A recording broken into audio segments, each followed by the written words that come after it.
I want to talk to both of you about your experiences, both as being independent artists and signed artists, because the thing that I'm constantly hit with by up-and-coming artists is I want to get signed, because as soon as I get signed, everything will change for me. And it's very interesting that what I was saying to both of you before, what was that moment where you thought, you know what, I'm going to make it, and neither of you said it was when you actually signed. What's the differences for both of you as independent and as signed?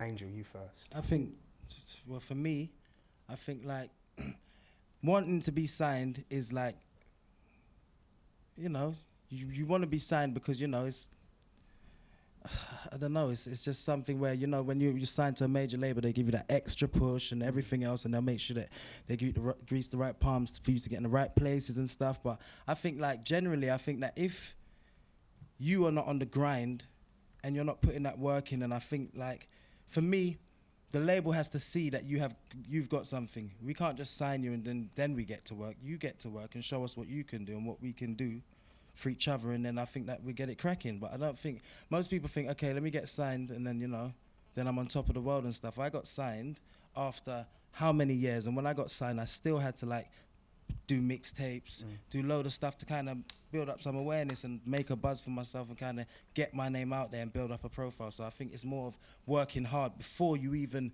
think about trying to get signed, because if you go to the label and you ain't got like nothing to show them, it's kind of, okay, so what do we do and where do we go? Do you want me to help you? Do you want me to figure it out for you? What do we do? What have you done? And I think that you just have to work hard and know what you want, see the vision, and then just know that, you know, this can happen soon.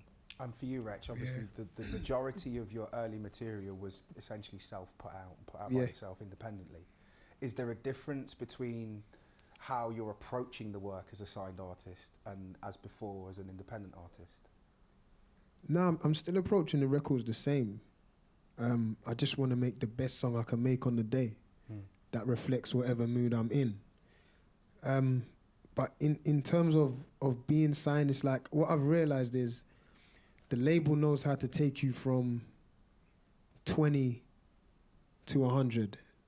They don't know how to take you from 0 to 20. Like, you kind of got to get yourself to that point where I know how to record, I know how to perform, I have all these songs.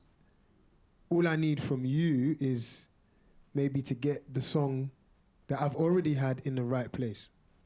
And then that's how, you know, that's how you meet them in the middle. Yeah.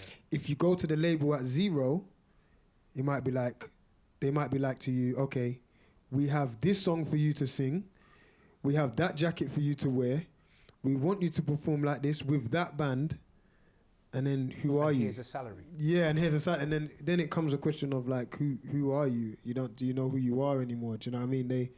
They know how to push music. They know how to push artists, but who is the artist? I think you have to be the artist that goes to that goes to the label as a complete artist rather than their input. Because sometimes their input's random. Do you know what I mean? Not everybody gets everything. Like watching everyone perform earlier, I can only give my input. Angel might have said something different. You know what I mean? Devlin said different things from me. So everyone sees things different. So you don't want somebody telling you how you should be, if that makes any sense.